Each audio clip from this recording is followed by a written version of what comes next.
Kaini ni ya kuota, ya Abeli ni ya kuzaliwa.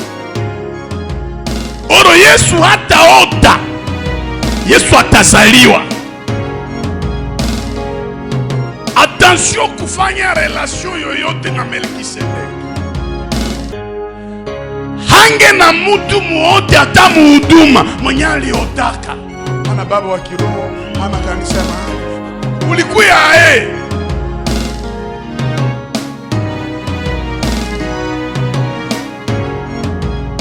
unataoa, unataolewa. Wende kwanza kujamaa yabo uone. Nisha kwa mubiri wa habari njema. Qui est ton père? Sa mimi baba wa kiroho wake mubiri. Mimi peke na Mungu.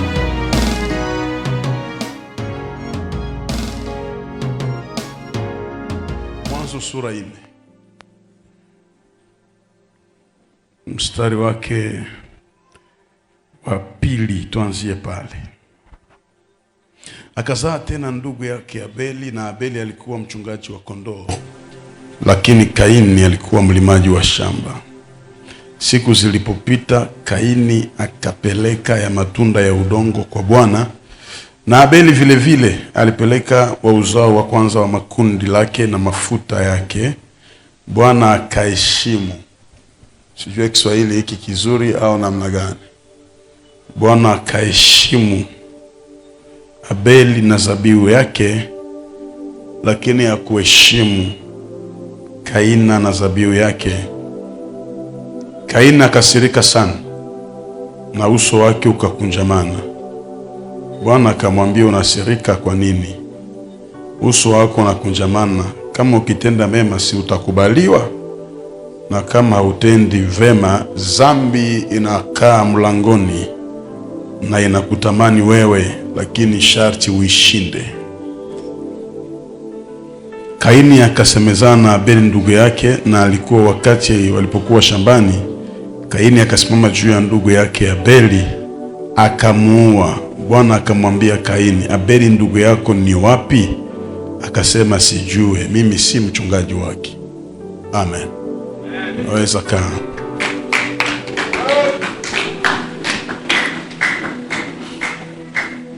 Mimi naenda kutangaza maneno yote ya leo ambao tutatangaza kwa madhabahu. Inifuate na ifuate pia mtu wa imani kwa tarehe ya leo. Leo tunafika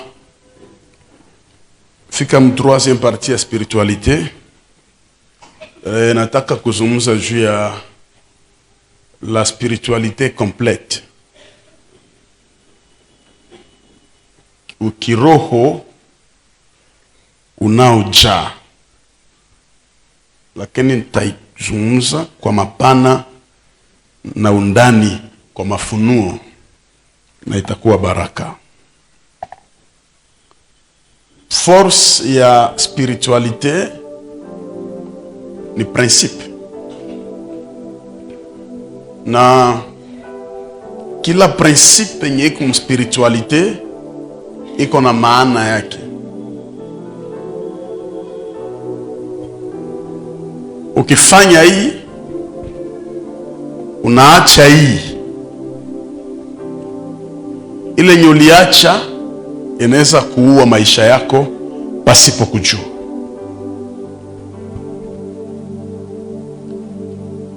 Tunaposema juu ya principe ya sacrifice, tunaelewa ndani ya spiritualité ya sacrifice, kila sacrifice ina maana yake. Na nikifanya hii italeta hii, na kama sifanye hii kuna kitu kitatokea. Tusikizane vizuri sana. Dr. Desion, nisikilize vizuri. Mungu hawezi fanya kitu ambacho hukumwambia afanye. Manake maisha yako itaendelea kuwa jinsi iko kama unataka iendelee vile. Kuna tofauti ya kusema kitu na kufanya hatua kwa kitu fulani. Maisha ya utakaso ni sacrifice. Na ni sacrifice yenye itakupeleka mbinguni. Lakini haiko sacrifice yenye itakupatia pesa. Na haiko sacrifice yenye itakupatia marafiki. Na hii utakaso yenye mimi nakuzungumzia kila siku ni kukaa ndani ya Yesu. Okay, ngoja ukoroge kidogo. Nilisema dimanche, hata unanawa unatakata, kisha unaenda mfuso ke unaelekea Ijwi,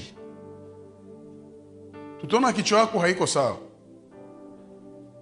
Unanawa ndio na uko na valize yako ndio, lakini hakuna fuso yenye ishakaenda Ijwi kulaki.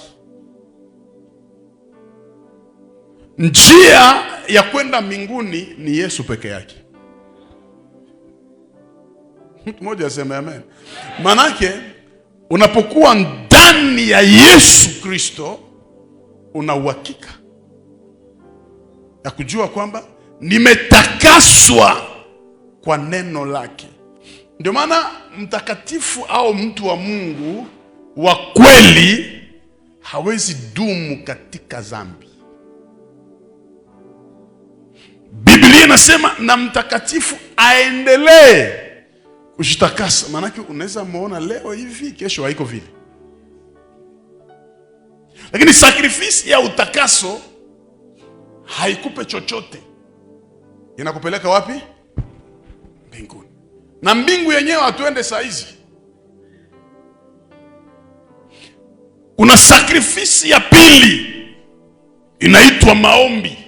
Mtu mmoja aseme maombi. Sacrifice ya maombi haikupeleke mbinguni. Sacrifice ya maombi inakufanyia vitu vinne. Ya kwanza, kupitia maombi unaweza funuliwa danger yenye iko mbele yako. Niite, nitakuitika, nitakuonesha makubwa usio ya. Tunamuita kwa njia gani? Maombi. Dans chaque prière, il y a une révélation. Kila mtu mwenye anaombaka Mungu wa kweli, Bwana anaongeaka naye ndani ya ndoto. Na niko d'accord na mimi. Unaweza kuwa utakuwa unajipinga juu ya fundishwa. Maombi naleta jambo la pili, inaweza pia kukufunulia adui yako. Maombi iko na ile nguvu. Lakini pia niseme, maombi inafanya Mungu akukinge. La prière assure la protection. Unataka kukingwa, fanya maombi. Maombi inatongezea nguvu katika roho. Mtu anayeomba Mungu akiwa na kipawa au na karama, ina nguvu ndani yake. You need to be strong. Pray again. Inatuepusha na majaribu fulani. Ombeni hata msiingie majaribuni. Maombi. Sacrifice ya sadaka inakupa sanctions. Ya kwanza, kufanya zabihu au sadaka inafanya Mungu akupende. Eske niko naeleweka vizuri hapa? Inafanya nini? Tuambiane kweli, kila mtu anapenda mwana mpaka. Kama dunia inapenda Mungu, ni kwa maana alivyotoa mwana wake wa. Yokea ndugu yako mwambie, kama unapenda nikupende nipe.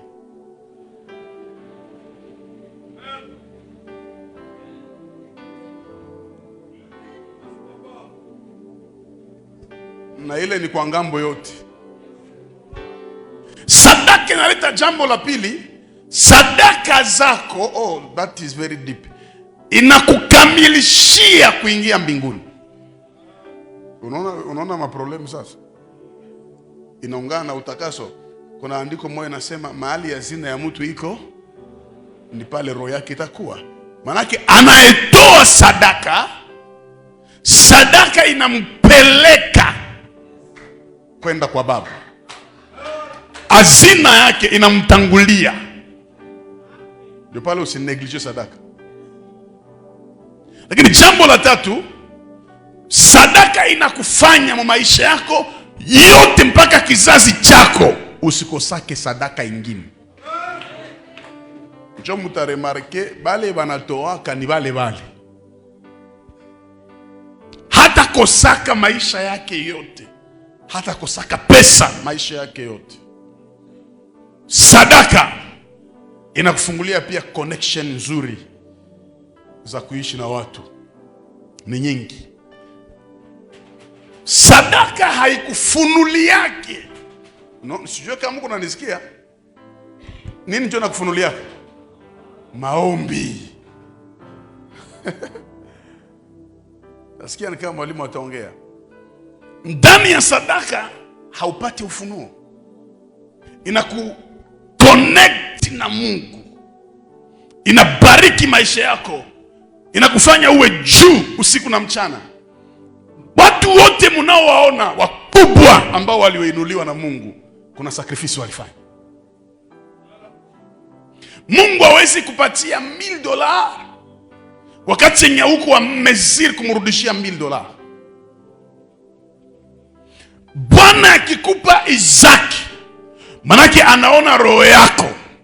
Akikulomba tena Isaki, anaweza kupatia, unaweza kumpatia naye.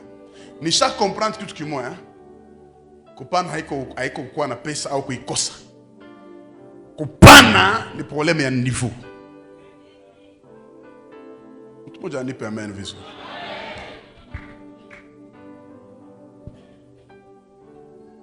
Kuna mtu anaweza lomba $10, anasikia haya, anakuambia no, $10 vraiment 40-50.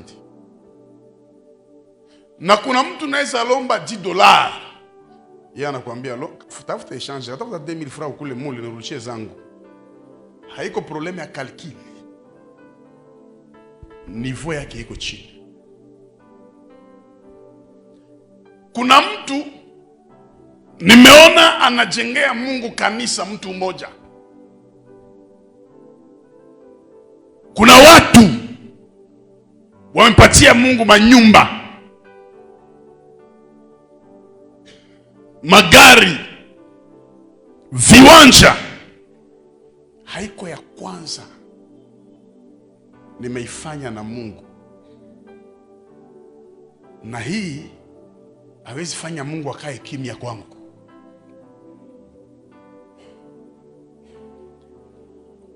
Haiko ya kwanza niende fasi nibarikiwe $10,000 na Mungu anasema weka zote mkazi yangu.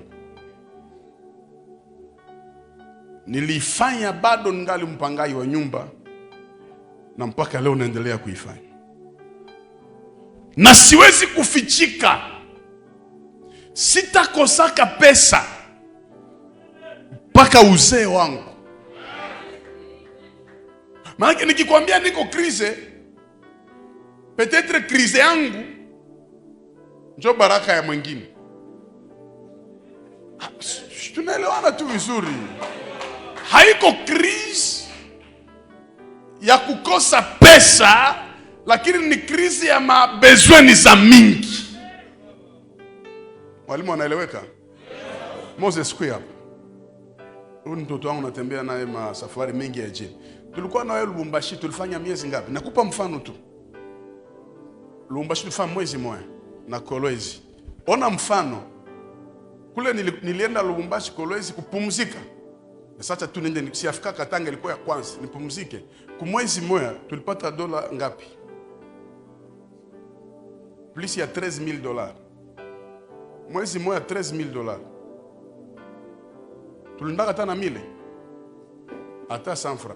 13,000. Gari na gari yulu na parcelle likashi na Lubumbashi. Na wakanambia apotre usitoke huko. 13,000 par mois. ONG gani napokezaka vile hapa? Jerudili. Mimi sina pesa. Lakini Mungu aliniambiaka minjo pesa. So, kuna watu ambao anaweza kuwa hana pesa lakini yenjo pesa. Je ne suis pas même une banque. Si kwa tafasi ya kuwekea pesa. Mimi niko monnaie. Tuchunge monnaie vizuri. Eske tuko tunaelewana vizuri?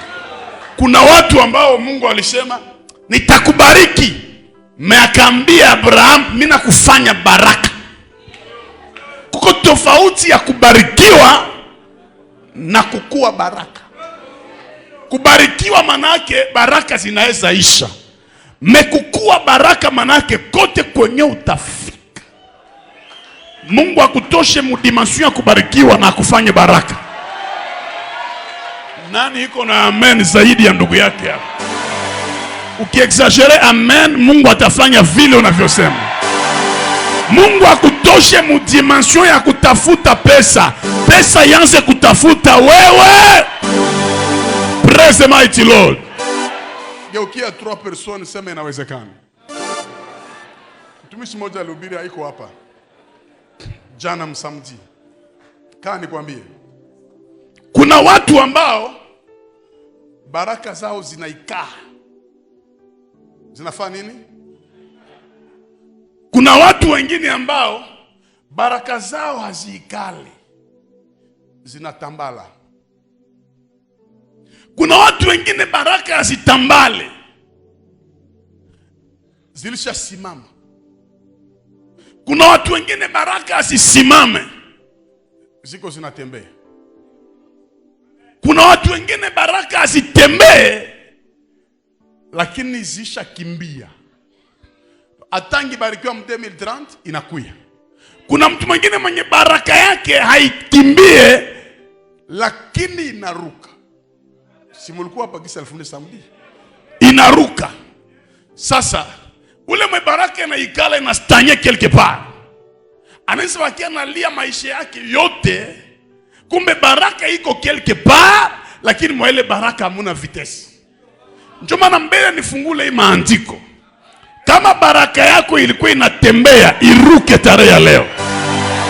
Na kama ilikuwa inaikala, itembee tarehe ya leo. Sema inawezekana. Ya maana tu ni kujua kwamba inakuya. Vile tu ulisimama baraka yako nayo isimame. Vile unarukaruka baraka yako nayo iruke.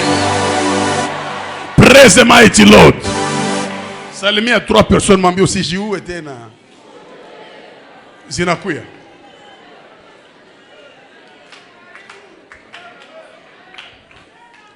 Nani kuna makofi ya kukwaza mlozi?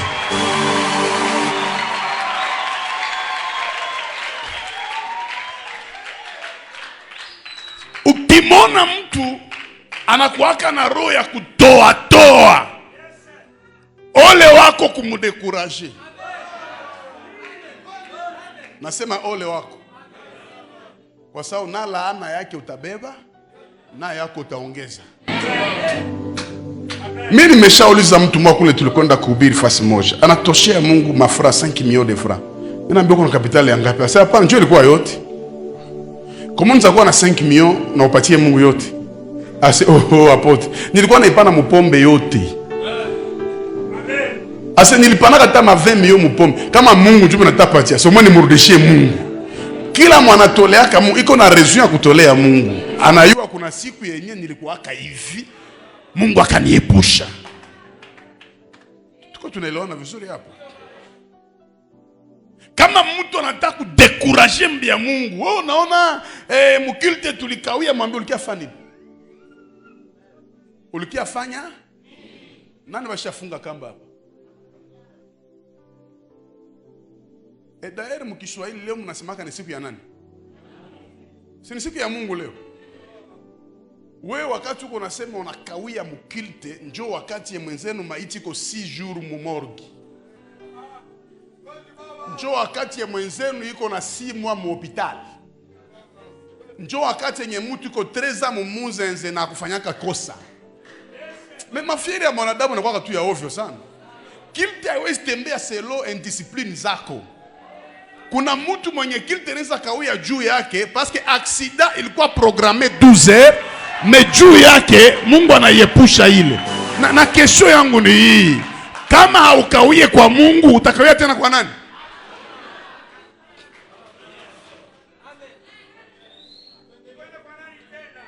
Biblia inasema Yesu alihubiri watu wa panda 3 jours. Anawahubiri asubuhi, midi, na barudi yake kunyumba 3 jours. Alipowaona kasikia huruma, akasema muwapatie kitu wakule. Kuko siku yenye utakumbukaka presence yako mpresence ya Mungu. Unamwambia Baba, ile siku nilikala mwele kivukutu, nilifunga na kuomba juu yako, na Mungu atakuepushia shida yenye uko nayo. Geukia watu watatu, mwambie mimi sina nafasi nyingine. Mwanadamu uko na orgee. Unajua hii dunia hii sekunde ku 5 pa jogi si roho ya mtu natumikaka. Unajua vile? Si mtu anafaka hivi. Roho yako unafaa hivi. Donc nombre ya maseconde ndio nombre ya kuu ya roho yako. Sasa ukitaka kata roho inaanza hivi.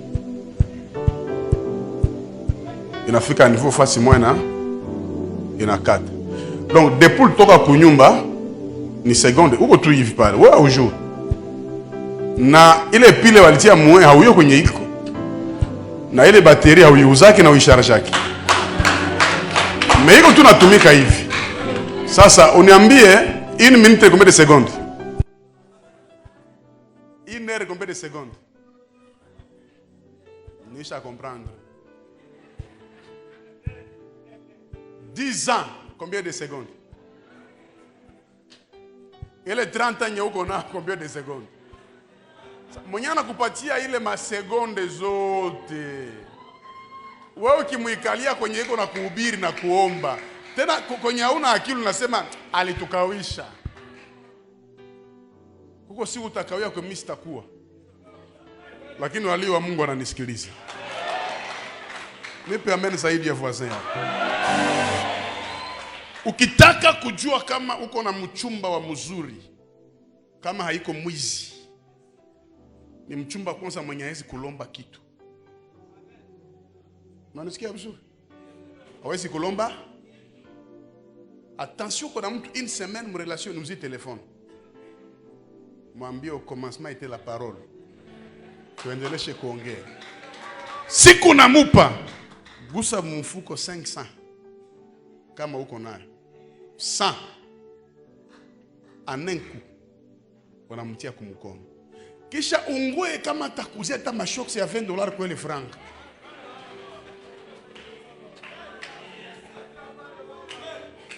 Akikuletea kwa ile makuta yako hata shocks, useme napata mtu. Me kuko mnapatiaka 100, anakuambia sheria ziene. Unaona ba mwizi. Mungu akikupa pesa anataka kumrudishie kwazo. Ukimrudishia kwazo, Mungu anakomprendre kama uni fiancé wa kuishi naye. Mwanamke mwanakuletea kado ni kuzile zile zako.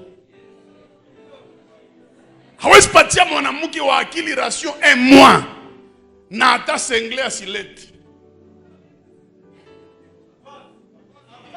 Mimi naona papa umoja kula anambia hivi yake unasikia.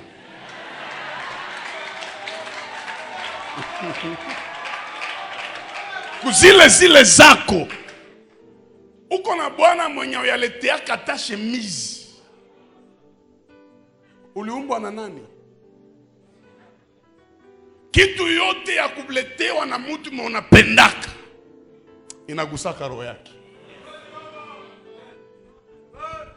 Wananga nipatie kitu, wewe ushamuletea nini? Ile haiko somo. Adam anafukuzwa mbustani. Nje ya bustani anazaa. Alishalainiwa lakini anazaa. Mtoto wa kwanza wa Adam Kaini, wa pili Abeli. Nje ya bustani. Kaini akaiga baba yake kwa kazi. Abeli akamuiga Yesu. Adamu wa kwanza baba yake na Kaini ni mlimai wa shamba, na Kaini akakuwa mlimai wa shamba. Adamu wa kwanza ule tunayemsikiliza empoli, mwenye Mungu anauliza uko wapi, aseme mwanamke mlinipatiaka. Sivale ile impolitesse. Unaweka ndugu yako wapi wewe Kaini? Ase siko mtumwa wake.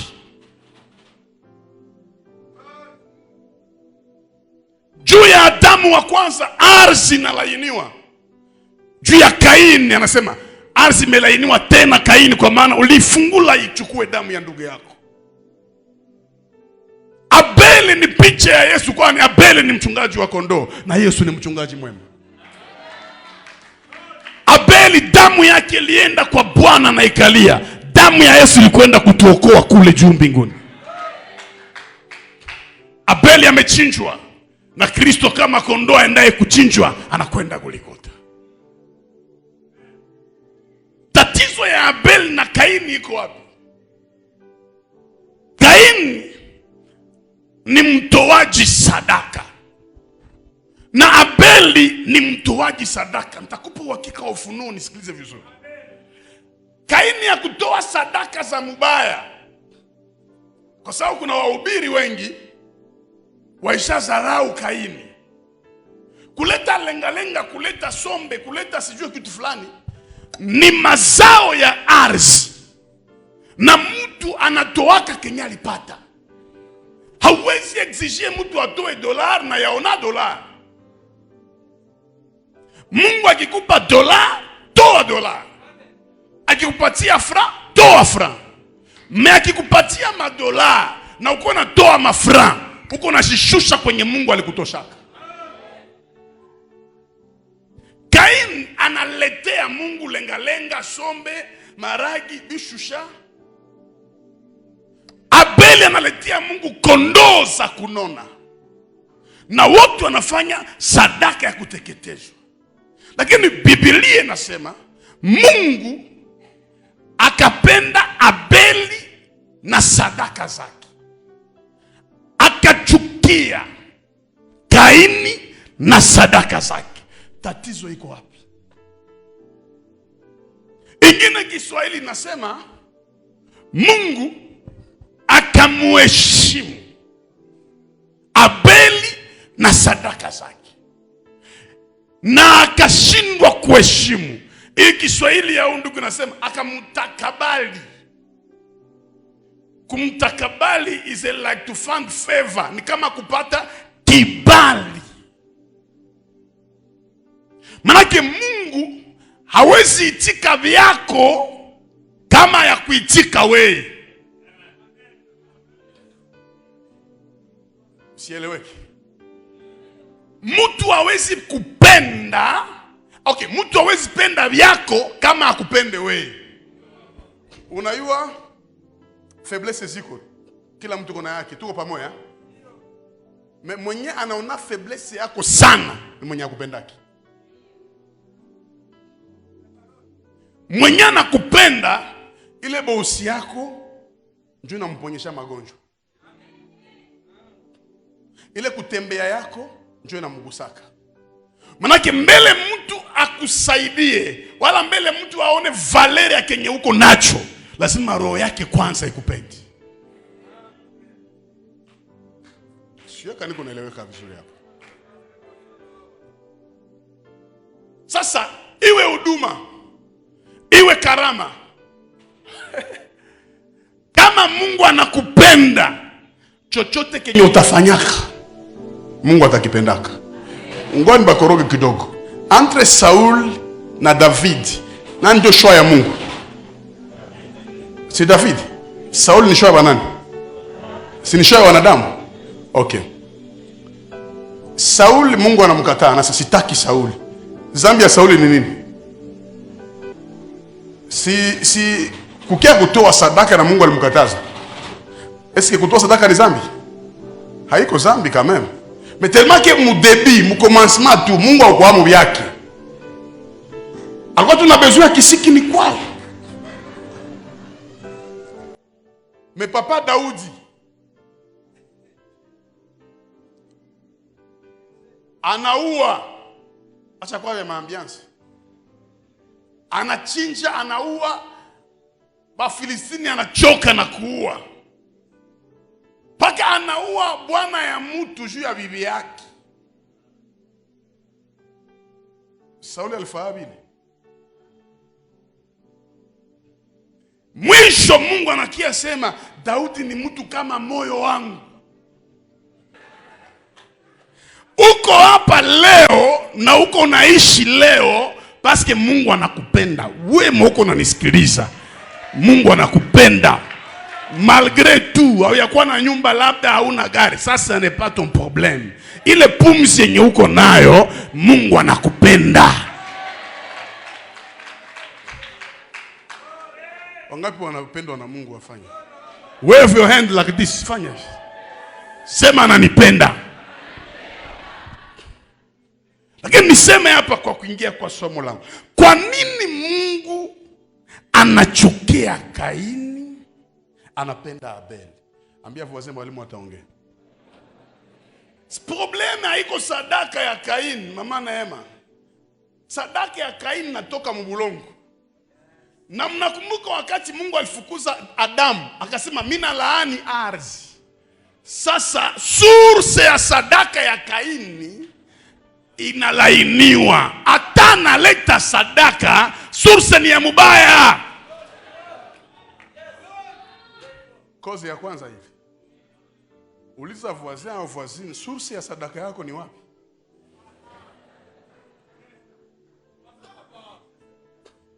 Kuna mtu ananisikia?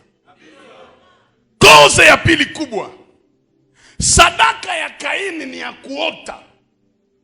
Ya Abeli ni ya kuzaliwa. Oro Yesu hataota. Yesu atazaliwa. Hange na mtu muote hata muhuduma mwenye aliotaka. Hana baba wa kiroho, hana kanisa ya mahali. Ulikuya unataoa, unataolewa. Wende kwanza kujamaa yabo uone. Attention kufanya relation yoyote na Melkisedeki. Mtu mwenye hakuzaliwa lakini aliota. Après quelques jours nisha kwa mhubiri wa habari njema. Qui est ton père? Ça mimi baba kiroho kwa yake mhubiri. Ndiye mimi peke na Mungu. Una comprendre kama akakaliota. Akakuzaliwa. Kozi ya tatu ni nini? Ni kutoa, na ana revelation ya kutoa. Mungu akikuwa mbinguni ni lion. Lion hawezi kula legume. Akikia kudunia ni anyo. Mpatilie kondoo mayani hapa. Mekule yulu kuna lazima ya kondoo. Et la troisième cause, parce que Mungu c'est très profond. Anaonaka fitire yetu na tungali mpresent. Donc Mungu aliona deja vile Kaini atauwaka Abeli. Sasa usikilize vizuri. Mungu kama anaweza kupenda leo na uko machafuko, paske Mungu anajua fitire yako. Anajua huyu mfitire yake ni mtu wa maana sana. Na Mungu anaweza kuchukia leo na unasema unatakata, paske Mungu anayua akatageukaka. Petro mwenye alikana mbaya, Yesu akunyang'anya fungulo, alijua siku ya Pentecote atakuwa msaada. Sisi watu tunajilimite kuona leo, lakini Mungu atafitira na hicho. Donc kuna garçon mwenye iko hapa leo ni pauvre, memufichire yake Mungu alishaona kama huyu ni millionaire, huyu atakuwa mbali zaidi. So, ukizarau mtu juu ya present yake, peut-être ujue future itakuwa namna gani. Mtu mmoja nipe amen zaidi ya voisin. Et la dernière des choses, Caïn alikuwa na roho mbaya. Roho mbaya. Et c'est ça la sorcellerie. Roho mbaya wanaifasiria mambo mingi sana. Roho mbaya ni ingratitude. Mtu wote wa roho mbaya kwake na nini? Na shukrani. Anaweza sahau mazuri yote, anasahau momata moya ya mzuri paske kuna roho mbaya. Mtu wa roho mbaya anakuwa anafikiri hana besoin ya watu wengine, anajitoshelea yeye peke. Mtu wa roho mbaya ni mtu wa kujipenda yeye mwenyewe. Anaweza kula chakula na mtoto yuko pale na yuko namshauria, usipende chakula, tafuta maisha, meye yuko nakula. Mtu wa roho mbaya yuko atapre kupagala mtoto supu kumilomo, jua aseme alishakula. Kuko batu biko na roho mbaya. Mtu wa roho mbaya anaweza kuletea habari nye kumuuliza, kuya hangi na fulani hangi, nilibaona unakufa sasa. Roho mbaya. So unasikiaka haya, sasa unaenda elezea mtu moya mabaya ya fulani afanye naye hangi, kisha nyuma yako abaachane. Unatoka ridicule parce que uko na roho. Mtu wa roho mbaya apendake mwingine afanikiwe mbele yake. Or uitike ukatale kumaisha, kutakuwa watu mwana kushinda. Ile mimi nakukonseye nayo. Ukwe kiana, kutakuwa watu kiana kukushinda. Na siku tamonako utasemaka huyu vraiment kiana mwa Makatindo Magoma, voyage tuende Dubai, shuka tu Ethiopia mulale pale. Uone wenzenu watoto. Utajiita frère Ana. Ukwe na franga, kutakuwaka tu mweko na franga kukushinda. Uimbe bien, kutakuyaka tu mwenye atemba kukushinda. Porque uishi bien, furahia mwana kushinda tu neema, anakushinda buzuri, kila kitu haitakuwaka yako. Kuko watu waliumbiwaka bapate vitu nyuma, mesabi na kuya bikweli akabambi kushinda waliotangulia. Nani gona men zaidi ya mwenzako?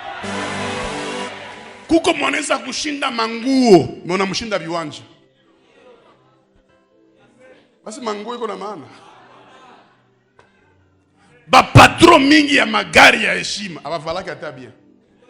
Sandale yake, kapantalo ka 15. Parce que nguo yo ile gari yo peki. Ni magazin yako. Sio kama tunaelewana vizuri. Mwanamke hawezi kuwa na gari ya $100,000 kisha mwambie aseme hana stata sipere. Sipere ya 200. C'est pour les pauvres. Iko nguvu one olive le machinette ya oro na muyala. Ushakaona? Mema entreprise zinayala. Sitaki uishi maisha ya kutaka kuogopesha watu mambo ya ovyo ovyo. Uzaraulike mesiku mtu atayua unakuwaka nani. Anavula viatu. Pour dire quoi? Huko maneza kuzarau mbarabara. Mais peut-être akiyuo uko namna gani anaweza kuheshimia. Tuache maskarade. Usijifanyishake huko na raha. Kama raha haiko tu. Na siku raha itakuwa tu. Nikubalie kama kuko mwana anakushinda vyote. Tuko tunaelewana? Ole fie asalimiana kesho ya kujiwazia. No, anajijua. Hana besoin ya kuzoeana, msimtafute yako maneno. Mtu akijijua anajijua. Anatembea yake na iko narudisha nyuma. Hayo njoo inarudia. Kama inarudia nyuma haipeleke mbele. Complexe ni kitu kibaya.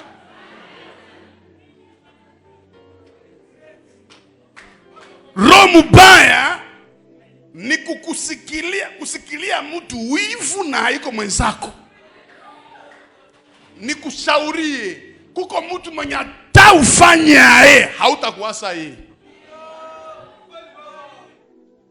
Hata ukunywe binini hautakuwa mwekunda saa yeye. Yako tu itaonekanaka.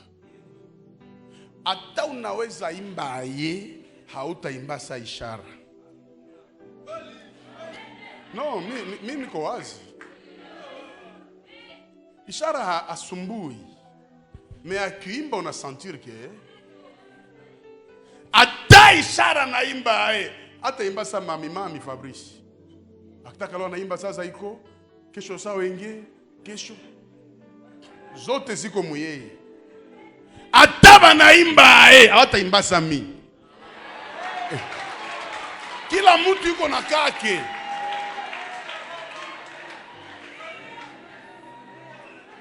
Fabrice yuko na sauti kama 4 kama 5. Mimi niko na hii. Ambia voisin tuitike mwalimu. Siwezi kiapa nimbe sa Joseph nife na mitu mikono. Si yue vile. Mie ni yangu tu yenye mutanisaidia. Ameniweka huru kweli. Naimba sasa. Unaona washa nisaidia. Donc tuitikane. Na sana niko naimba muko upako. Depuis munaishi mwa hii kanisa, mushasikia pa maombi anaimba. Tushaikala naye mu biro mimi na kama mwenzangu hayue imba. Na hivi hayue aniachie ikarama.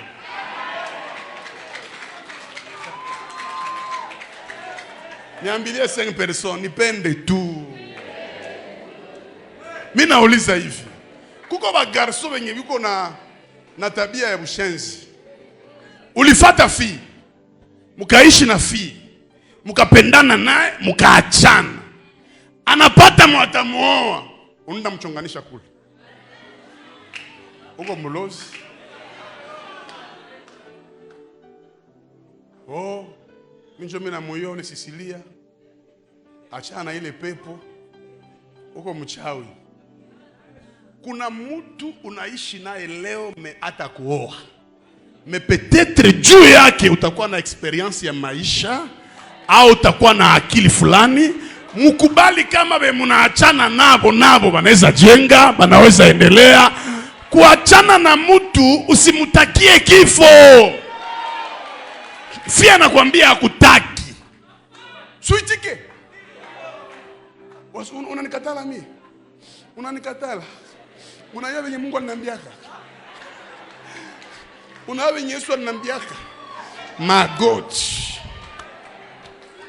Hautazala atazala. Hautaendelea ataendelea. Etae ni neema ukiachana na mtu kisha aendelee. Akikuwa na roho mzuri atakuwaka msaada kwako enjuu. Kwenye kulikuwaka mapenzi bata wasabu wanake.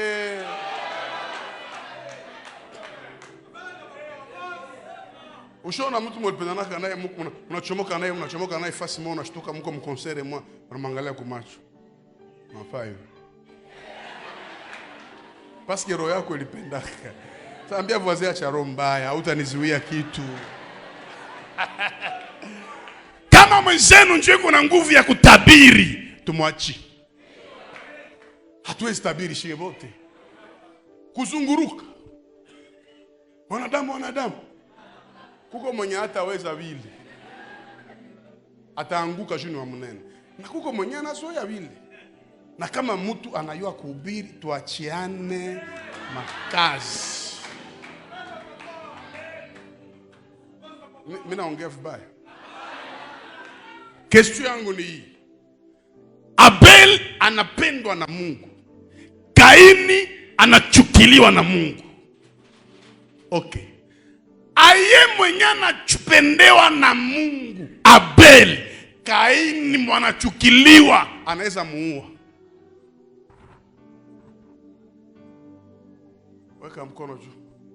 Sema mwalimu uishi. Ile miaka ulinipatia na wewe Mungu akurudishie nayo katika jina la Yesu. Sasa kuko mwenye alisema juu ya roho mbaya ukufe hata kesho. Wewe ndio ukufe hata kesho. Aye mwenye anapendwa, Mungu anajivunia Abel, ase anapenda nani? Abel. Anachukia nani? Sasa aye mwenye anapenda banamuua. Na mwashafika. Mnakumbuka introduction yangu. Mungu ni wa principe.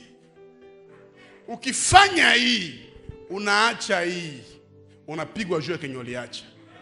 Abel ni mtoaji wa sadaka.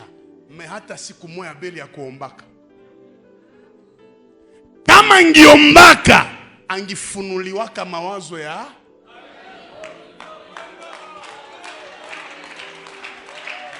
nani anafika pale? Njo Bwana anambia Cornelio, maombi na sadaka zako zimenifikia. Faites attention, ukitoa sana na aombe sana, mauti yako inafika. Mwalimu anaeleweka vizuri? Abeli ni mtoaji wa sadaka, me Abeli haombaki. Pla yote nye viko na mupangia. Na Mungu anaona bien, anaona anaangalia hiki kia Abeli. Na Mungu hawezi mfunulia paske Mungu anasema niite nami, c'est-à-dire siwezi kuitika na ukuniita. Sema la spirituality. Kuna mtu anaelewa mwalimu vizuri? Paka wanaua kile kindugu, kichwa inakatika, damu yake inafikia. Nisikilize, maombi ya Abeli ingeenda kwa Mungu, damu ya Abeli haigienda kwa Mungu. Mais tellement que Abeli ana vie de prière, kifo ataipata. Mwenye alianza omba mBiblia wa kwanza anaitwa Enoch. Njo kwenye maombi ilitokea. Hata unatoaka aye, kama hauna maombi, baraka itakuya mingi, me hauna protection. Hata unaombaka aye, kama utoake, utakuwa muombaji wa bien, me hauna viatu. Njo maana teme nasema la spiritualité complète. Unajua nisibadanganye, buyana yako, tae yako haiko assurance ya mariage. Buyana yako na tae yako inaweza futia mtu akupupie, mesata yua tabia. Atamulisha wana nasema tosha hii machafu hapa. Unaweza katala hii mwanamke wakianza muoe mwingine aoe baba. Beba tu, beba pepo. Parce que hauene, hauko complete. Hakuna mwanaume mwenye alishaishi na mwanamke juu ya buyana. Aucun homme. Hakuna. Ulipendewaka tu juu ya buyana, mekuishi. Hata mwanamke akwe mrembo, akisha tu kukukosea adabu mara 3, unaanza muona saa. Tafuta jina. Mimi na washauri wa mama, ninyi mlio hapa, na ukisema wewe ndakufa tu juu ya buyana, na utakufa. Donc ya kwanza kumwanamke, ndio maana Adamu alipoona Eva akasema huyu sasa ni mfupa ya mfupa yangu, nyama ya nyama. Alianzia kumfupa. Donc l'intérieur de la femme, undani wa mwanamke ni ya maana kushinda uinje wake. Hata bibi yako kwe munene sa Jehova nishi, kama anajishusha mbele yako, unakiona bien. Juu mikono yako ifike kwanza, unaunganisha una masinga. Umejisikia uko sawa. Karakter. Na kwa Mungu ni vile unatoa. Anasema nampenda Abel, me hata protéger Abel. Me Abel angejua vie de prière. Ok, hauyoimba. Exemple. Mais quand même unaomba pendant 5 jours secs. Je uimbe dimanche. Mimi nakwambia na lusauti lwa ovyo upako itashuka. Mais kama hauyoimba note hautaikamata. Tunaona ibada ya kwanza Ale alifanya louange. Ale ni louange wa zamani sana. Ale alibouger Bukavu na louange. Ibada ya kwanza nafanya louange ya kwanza. Anaona wapi ya pili? Mimi si wake mnafiki. Kaambia mimi sitaki malouange ya hivi. Pourquoi? Anaimba lakini hana travail. Habakumbuki yake manyimbo hapa. Ikiwa tunaishi leo ile meme. No. Busiku ndio mtu anaandika kazaki. Ndafa louange hii kiisha ndakamata hii. Hii kiisha ndakamata. Mimi simbe nyimbo 6 mu louange ya 20 minutes. Haiko CD. Ni kuyua kama nyimbo moya itapeleka watu. Hii nyingine inanyangula watu. Hii nyingine inaua watu mpaka wanaenda kwa baba. Mais sasa tunatoka mwa hii ritme kwa mfano tunaingia mwingine. Mon peuple périt. Huko malouange yenye haiko louange. Panda milimani. Haiko louange. Ni kutuambia tuende kumulima. Hatuna programu. Hatuna programu. Louange haiko nyimbo ya mbio mbio. Ni maneno yenye uko naimba mule mwa ile louange. Tena sasa unapandaka. Mimi na kwaka connecte na waimbaji wa mingi ya saba ishara wanani. Niko nasikia nyimbo muro yangu. Na sasa mtu anapanda anaimba kinikuwa nasikia. Sasa kama ushikazi uingie. Mwimbaji ifaa kuwe na travail ya mingi sana. Shie ukitegemea tu maombi, ongeza travail. Kama tunategemea talent na hauna maombi, upako haitashuka. Sema équilibre. C'est ça la spiritualité. Mimi natoaka sana. Acha niingie mpriere. Basi baraka sasa itakuya, vita itakuwa mingi sana. Unaingia mpriere. Mimi niko naomba sana, sitoake sadaka. Mungu hata kupaka pesa juu uliomba sana. Njoo baombaji wa mingi sana vile unayua, ni ba masikini. Na sana kosa pesa, anakuwa nabii wa bongo juu apate pesa. Basi aliheshimia mugulu moya na kuheshimia ingine. Mtoaji wa kwanza mbiblia ni Abraham. Na Abraham ni mwombaji wa kwanza. Mtoaji wa pili mbiblia wa nguvu ni Job. Na Job ni mwombaji wa kwanza. Manake maombi na sadaka vinatembeaka pamoja. Kwa kumalizia niseme hivi. Kila principe ya spiritualite nyota respecte itakupelekaka kwenye ungifikaka. J'ai un prophète hapa anaitwa Philemon. Philemon ni prophète mais anatoaka sadaka sana. Hawezi kia mu bureau kuniangalia Philemon na ache sadaka.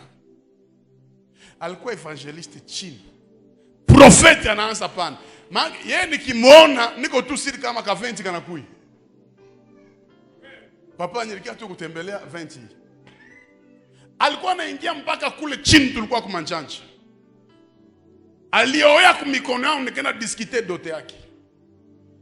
Hakukuwa na mwanzo, hakukuwa na mwisho.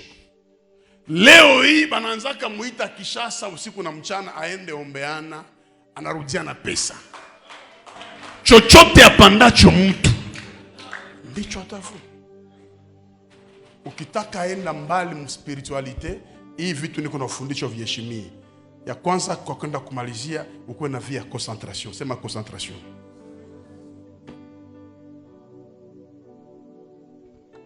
Funga kabisa midomo yako wakati fulani nilisema hata 2h40 par jour. Kwa ta mshambre yako na uone nje. Medite juu ya vie yako. Nani mwenye anaamini kama Roho Mtakatifu anasemaka? Si Roho anasemaka?